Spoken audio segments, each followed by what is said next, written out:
A dog that breathes 27 to 28 times per minute lives for 10 to 12 years. On the other hand, a human who breathes 14 to 15 times per minute lives for 80 to 100 years. But a turtle, which breathes only 5 to 6 times per minute, lives for 500 to 600 years. This clearly shows that the fewer breaths a living being takes, the longer it can live. Understanding this, our ancestors started working on the science of reducing the number of breaths and increasing their depth. They realized that a person is given a fixed number of breaths in life, not years or months, and by slowing down the rate of breathing, one can extend their lifespan. However, this slower and deeper breathing should occur naturally. When we breathe, we typically feel the breath in 3 places: the throat, heart, lungs, and stomach. We are often unaware of how breath flows to the brain. Even when breath reaches the ears and eyes, we barely notice it. As the breath moves through the respiratory system, it divides into different forms, performs various functions in different areas, and then exits the body. All this happens so quickly that we hardly notice it. We only know that oxygen goes in, and carbon dioxide comes out, but what happens inside, right or wrong, we barely understand. If we take a deep breath with force, the flow destroys bacteria inside the body, and the ability of cells to fight diseases increases. New blood begins to form in the bone marrow, waste starts to be expelled from the intestines, and awareness returns to the brain, which improves mental strength. The activation of neurons restores the ability to understand and think clearly. Heavy air in the lungs brings back self-confidence. Think about how a strong gust of wind in a forest awakens and alerts every part of it. In the same way, a strong breath during Kapalbhati or Bhastrika pranayama is like a powerful wind. Very few people have the capacity to bring a storm within themselves, but with continuous practice, a storm can be created. A 10-minute storm can transform your body, mind, and entire life. Nowadays, most people's breathing is irregular, shallow, or fast, but they hardly realize it. When anger arises, the breath changes, and when the feeling of lust arises, the breath also changes. Our breath changes with every emotion and thought, and it also changes with our diet and lifestyle. In short, our breath is directly related to our mental state and physical condition. The entire science of yoga is based on the correct way of breathing. If we learn how to breathe correctly, our lives will change as if by magic. Today, we will learn about the correct way to breathe and the magical secrets of breath through this ancient yoga story. A long time ago, a sage used to teach yoga, meditation, and pranayama to his students at his ashram. The sage himself was a yogi who had spent many years meditating in the caves of the Himalayas, where he had deeply understood the subtle dimensions of human existence. Now, he wanted to share his experiences and knowledge with the masses through his students. One day, after the evening prayers, the most intelligent and promising student of the ashram approached the sage. Seeing the student's face, the guru understood that he had some questions. As soon as the student reached near, he bowed and said, "Guru Dev, I want to ask you some questions." The guru, smiling, said, "I know, I could tell by looking at your face. Ask, what are your questions?" The student said, "You often say that the foundation of yoga, meditation, and pranayama is our breath, and by controlling our breath, we can control our mind and thoughts. Today, I want to learn in detail about the mysteries of breath and its yogic science." Hearing this, the guru gave a gentle smile and began to speak. As our mind is, so is the speed of our breath. Or, as our breath is, so will be our state of mind. In other words, everything inside us and everything outside us is connected to our breath. Every event in life is deeply related to our breath. By controlling the speed of our breath, we can control our mind and thoughts. If you carefully observe a true yogi, you will see an incredible calmness on his face. A true yogi can remain calm and composed even in the worst situations. A yogi does not suppress his emotions, rather, he gains control over his breath, and by controlling his breath, he gains control over his mind. A person who controls his mind has the solution to all his problems. Pointing towards the student, the guru continued, "You might have heard about some yogis who live for 150 or even 300 years. How do they manage to keep themselves alive for such a long time? It is because they have control over their breath, which is also called prana energy. Energy is all around us. A yogi knows very well how much to take in and how much to release, and they have mastered this skill to a great extent. That's why they can use this prana energy according to their needs and make themselves live longer. If you want to keep your body healthy, increase your capacity beyond normal, and have sharp intelligence, you need to understand your breath, control it, and as soon as you do, everything in your life will become organized. In reality, things like fear, worry, and anxiety do not exist, they are just products of our mind and emotions. Only one thing can control the emotions in our mind, and that is our breath. The anger, worry, jealousy, ego, and desire for revenge inside us, all these run according to our breath. If we have control over our breath, all these disorders come under our control. Breath acts as a bridge between our body and mind. If we want to reach our mind, understand its disorders, and remove them, we have to walk on the bridge of our breath. We must reach our mind through our breath, and this is the only way to understand the mind. If you have ever seen a baby sleeping, you might have noticed that when the baby breathes in, its stomach expands, and when it breathes out, its stomach contracts.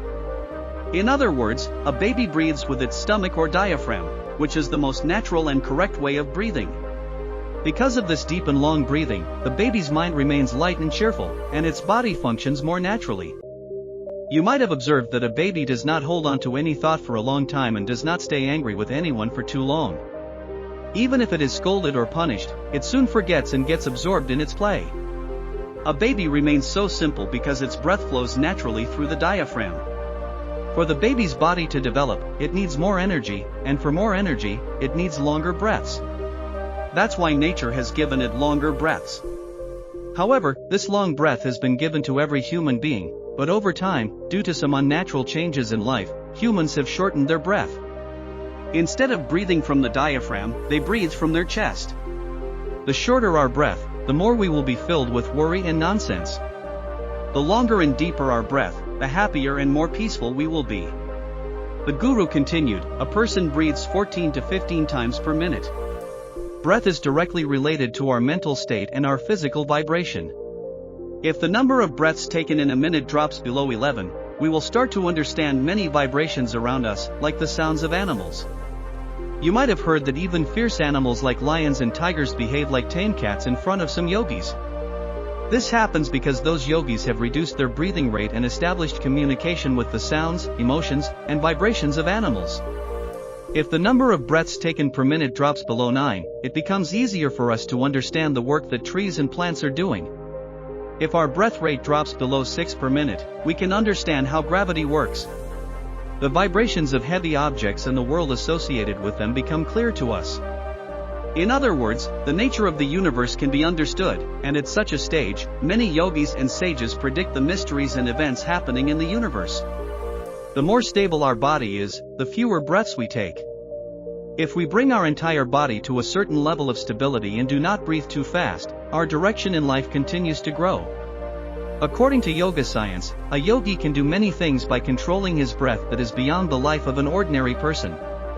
In the yogic tradition, it is also said that by controlling the breath for a long time, a person can experience a new human dimension. Many diseases that seem incurable can be healed just by controlling the mind and brain. By controlling their breath, a person can reach such a mental state where the ups and downs of life will no longer trouble them.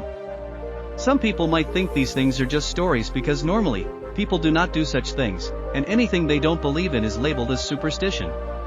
But those who follow the old yogic traditions claim such things. One of these people is Swami Rama.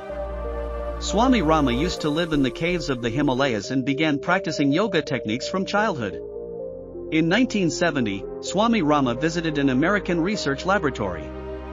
By controlling his breath, he could control his mind and brain. Whenever he wanted, he could stop his breath, brainwaves, heartbeat, and the flow of blood in his body for any length of time. The doctors in the laboratory studied Swami Rama's body and declared him a miracle. But even in this state, Swami Rama could feel everything. Seeing this, the research team was astonished. The researchers were amazed to see Swami Rama's ability to control his bodily functions through his breath. They witnessed how, despite stopping his heartbeat, brainwaves, and even the flow of blood, Swami Rama remained fully conscious and aware of his surroundings. This incredible display of control was something that modern science had never encountered before. And it challenged the boundaries of their understanding. Swami Rama explained to the researchers that what they had witnessed was not a miracle but a result of years of disciplined practice in yogic breathing techniques.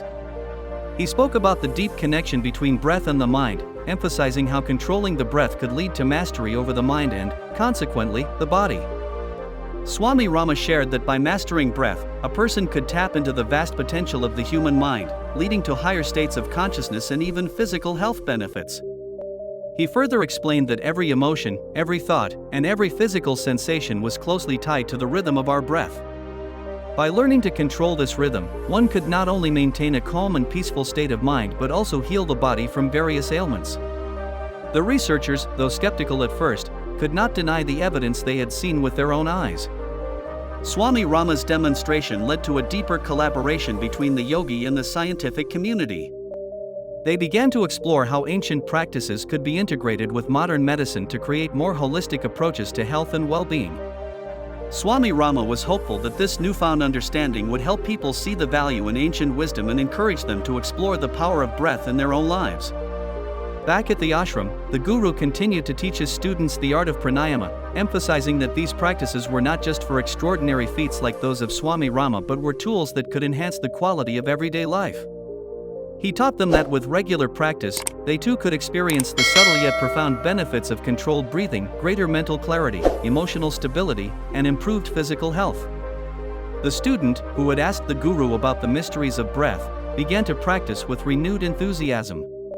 As he deepened his practice, he noticed significant changes within himself. His mind became calmer, his concentration improved, and he felt more connected to the world around him. He realized that the teachings of his guru were not just philosophical concepts but practical tools that could transform his life.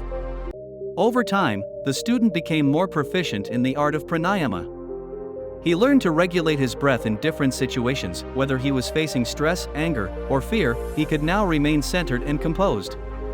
The student also found that his health improved, and he fell ill less often. More importantly, he felt a deep sense of peace and contentment that he had never known before. As years passed, the student became a teacher himself, passing on the knowledge of pranayama and the mysteries of breath to others. He taught them that the key to a fulfilled and healthy life lay in mastering one's breath. Just as his guru had taught him, he too emphasized the importance of deep, conscious breathing as a foundation for both physical and mental well-being. The student's teachings spread far and wide, and many people benefited from the ancient wisdom he shared. They experienced for themselves the transformative power of breath and learned that, indeed, the secret to a long, healthy, and peaceful life was right under their noses, quite literally in the breath they took. And so, the wisdom of breath continued to be passed down from generation to generation, helping countless individuals to live more harmonious and balanced lives. The story of Swami Rama and the lessons of the guru and his student became a source of inspiration, reminding everyone that the answers to life's greatest challenges often lie in the simplest of practices, the art of breathing. As the story comes to a close, we are reminded that the true power of life lies within our breath, a simple yet profound tool that can transform our mind, body, and spirit. By mastering the art of breath, we can unlock the secrets to a longer, healthier, and more peaceful life. If you found this story enlightening, don't forget to subscribe to our channel for more wisdom-filled content. Like and share this video to spread the knowledge, and let's continue this journey of self-discovery together. Your support helps us bring more valuable insights to the world.